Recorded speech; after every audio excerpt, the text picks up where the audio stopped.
ഓ ലോകത്തുള്ള നമ്മുടെ കേരളത്തുള്ള എല്ലാ സ്കൂളുകാരെടുത്തും പ്രൈവറ്റ് സ്കൂളാവട്ടെ ഗവൺമെന്റ് സ്കൂളാവട്ടെ നിങ്ങൾക്കൊക്കെ പിള്ളേർ പൈസ തരാനുണ്ടാവും. ചില ബുദ്ധിമുട്ട് കാരണം പിള്ളേരുടെ വീട്ടിൽ നിന്ന് പൈസ കിട്ടാനുണ്ടാവും. അതുപോലെ ഒരു 2ാം ക്ലാസ്സിൽ പഠിക്കുന്ന ഒരു വിദ്യാർത്ഥി, ആ വിദ്യാർത്ഥി തൂറിയാൽ തീട്ടാൻ കഴിയാൻ അറിയില്ലാത്ത ഒരു വിദ്യാർത്ഥിയാണ്. ആ കൊച്ചിനെ നിങ്ങൾ ബസ്സിൽ കയറിയ കൊച്ചിനെ നിങ്ങൾ ഇറക്കി വിട്ടു.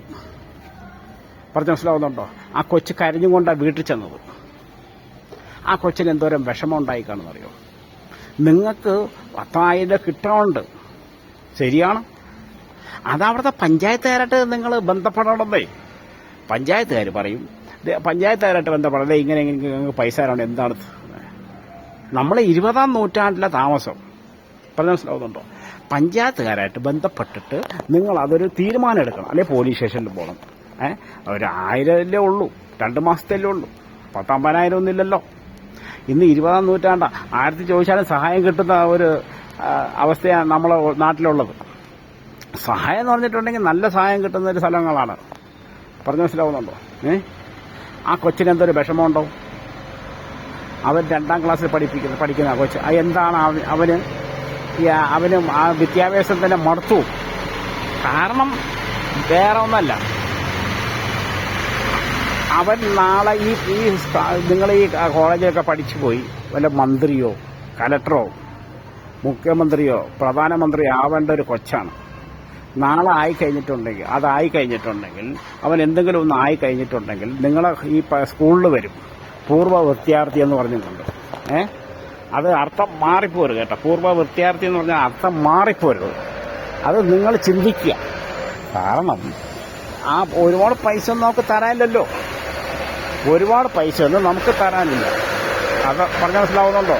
അപ്പോൾ നിങ്ങൾ ചെയ്യേണ്ട കാര്യം നിങ്ങൾക്കുണ്ടെങ്കിൽ പോലീസ് സ്റ്റേഷനിൽ അവിടെയൊക്കെ ബന്ധപ്പെടുക. നമ്മൾ 20ാം നൂറ്റാണ്ടിൽ താമസം.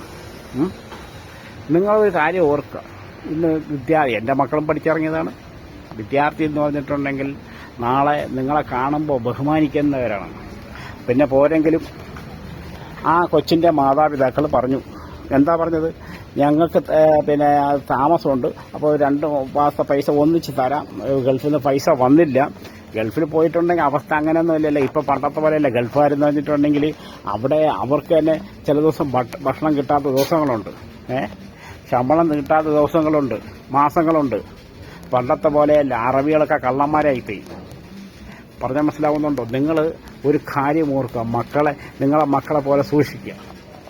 അവർ നിങ്ങളെ ബഹുമാനിക്കേണ്ടതാണ്. ഈ വിദ്യാർത്ഥി എന്ന് പറഞ്ഞാൽ ആരാണ്? നിങ്ങളെ ബഹുമാനിക്കേണ്ട ഒരു വ്യക്തികളാണ്.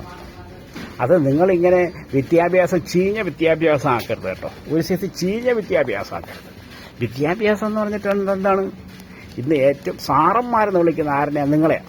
അല്ല പോലീസുകാരെയോ മറ്റുള്ളവരെയൊക്കെ അല്ല സാറേന്ന് വിളിക്കേണ്ടത്. ഗവൺമെൻറ് ഉദ്യോഗസ്ഥന്മാരല്ല. ഈ സാറേന്ന് വിളിക്കുന്നത് ആരാണ്? സാറേന്ന് വിളിക്കുന്നത് നിങ്ങളെ വിദ്യാഭ്യാസം കൊടുക്കുന്ന ആൾക്കാരനെയാണ് സാറേന്ന് വിളിക്കേണ്ടത്. അല്ല ആ കൊച്ചുങ്ങൾക്ക് എന്നാ അറിയാം? പറ. കൊച്ചുങ്ങൾക്ക് ഒരു ബുദ്ധിയില്ല. അവർ സങ്കടപ്പെട്ടിട്ട് നിങ്ങൾ വല്ല കിട്ടിയോ? ആ കൊച്ചിനെ നിങ്ങൾക്ക് വഴി നിറക്കിയിട്ട് നാണക്കേടല്ലാതെ വേറെ വല്ല കിട്ടിയോ? അപ്പം നിങ്ങൾ അങ്ങനെ ചിന്തിക്കരുത്. അങ്ങനെ ചിന്തിച്ച് കഴിഞ്ഞിട്ടുണ്ടെങ്കിൽ നാളെ ഇവരുടെ ഭാവി പോകും. ആ കൊച്ചിന് എന്തെല്ലാം. അപ്പം നിങ്ങൾ ഈ വിദ്യാഭ്യാസം ബിസിനസ് ആക്കരുത് കേട്ടോ. ബിസിനസ് ആക്കരുത്. കാരണം മക്കളെയൊക്കെ എന്ന് വെച്ചിട്ടുണ്ടെങ്കിൽ മക്കളെ ഓരോരോ ആൾക്കാർ പഠിപ്പിക്കുന്ന ഒരു വീട്ടിൽ 5 മക്കളൊക്കെ ഉണ്ടാവും. ഒരു വീട്ടിൽ 5 മക്കളൊക്കെ ഉണ്ടാവും. അവരെയൊക്കെ എങ്ങനെ പഠിപ്പിക്കും? പറ. എന്തെല്ലാം കഷ്ടപ്പെടണം. നിങ്ങൾക്ക് 2 മാസത്തെ വാടകയല്ലേ ഉള്ളൂ.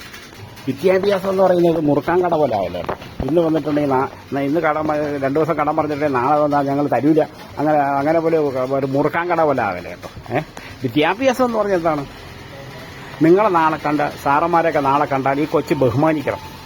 അവർ വലിയ കളക്ടറോ എഞ്ചിനീയറൊക്കെ ആയി കഴിഞ്ഞിട്ടുണ്ടെങ്കിൽ അവരെന്ത് ചെയ്യണം? അത് നിങ്ങളൊക്കെ ബഹുമാനിക്കാതെ ഞങ്ങളെ കഷ്ടപ്പെട്ട് പഠിപ്പിച്ച സാറന്മാരാണ് പോണത്. അല്ലാതെ നിങ്ങളെ കാണുമ്പോൾ തെറി പറയാനില്ല. പറഞ്ഞു മനസ്സിലാവുന്നുണ്ടോ? കഷ്ടപ്പെട്ട് പഠിപ്പിച്ച സാറന്മാരാണ് പോണത്. അല്ലാതെ നിങ്ങളെ കണ്ടിട്ട് തെറി പറയാനുള്ള വകുപ്പ് വരുത്തരുത് കേട്ടോ. നിങ്ങളങ്ങനെ ചിന്തിക്കരുത്. നാളത്തെ തലമുറയെ നിങ്ങൾ വാർത്തെടുക്കുക. ഇപ്പം എന്തോരം പേര് ഈ വീഡിയോ ഒക്കെ കണ്ടു നിങ്ങൾ ഏഷ്യാനെറ്റിൽ ഓരോ ചാനലിലിട്ട് നിങ്ങളെ നാറ്റിക്കുവാണ്. വല്ല ആവശ്യമുണ്ടോ? അതിൻ്റെ ആവശ്യം വരരുത്. പറഞ്ഞ മനസ്സിലാവും. എല്ലാവരുടെ വീട്ടിലും പൈസ ഉണ്ടാവില്ല. പറഞ്ഞ മനസ്സിലാവുന്നുണ്ടോ? ഇന്നും നമ്മളെ കേരളത്തിൽ ചില വീട്ടിലൊക്കെ പട്ടിണി ദാരിദ്ര്യമുള്ള വീടുകളുണ്ട്. ഒരു വീട് ചോർന്ന് വെച്ച് കിടക്കുന്ന വീടുണ്ട്, നേരെ ബാത്റൂമില്ല. പറഞ്ഞ മനസ്സിലാവുന്നുണ്ടോ? അങ്ങനത്തെ ഉണ്ട്. പക്ഷെ എന്ത് ചെയ്യാൻ, അങ്ങനത്തെ വീടൊക്കെ ഉണ്ടെന്ന്. നിങ്ങളൊക്കെ എന്ന് വെച്ചിട്ടുണ്ടെങ്കിൽ 50,000 1,00,000 രൂപ ശമ്പളം വാങ്ങിക്കുന്നത് അത് നിങ്ങൾക്കറിയില്ല. നിങ്ങളെ മക്കളെ കഷ്ടപ്പാട് നിങ്ങൾക്കറിയില്ല. അവരെ മക്കളെ കഷ്ടപ്പാടൊക്കെ നിങ്ങൾ അറിയണം കേട്ടോ. ഇടയ്ക്കിടയ്ക്ക് നിങ്ങൾ അവരെയൊക്കെ അന്വേഷിക്കണം. ഇവരുടെയൊക്കെ എങ്ങനെ ജീവിക്കുന്നു. നിങ്ങൾ തൂമ്പേൻ്റെ സ്വഭാവം കാണിക്കല്ലേ കേട്ടോ സാറന്മാരെ. തൂമ്പേൻ്റെ സ്വഭാവം ഒന്നും കാണിക്കരുത്. പറഞ്ഞ മനസ്സിലാവുന്നുണ്ട്. എനിക്ക് പറയേണ്ട ഞാൻ പറഞ്ഞു വിടും. നിങ്ങൾ എന്ത് ചെയ്താലും കുഴപ്പമില്ല. നിങ്ങൾ എനിക്ക് വേണ്ടി എൻ്റെ പേരിൽ കംപ്ലയിൻറ്റ് ചെയ്താലും എനിക്കൊരു വിഷയമില്ല. ഞാൻ ഉള്ള കാര്യങ്ങൾ ഞാൻ പറഞ്ഞു വരുന്നത്. നിങ്ങൾ തൂമ്പേൻ്റെ സ്വഭാവം കാണിക്കരുത്. ആ കൊച്ചിനെ ഇറക്കി വിട്ടാൽ ശരിയായില്ല കേട്ടോ. ഓക്കെ.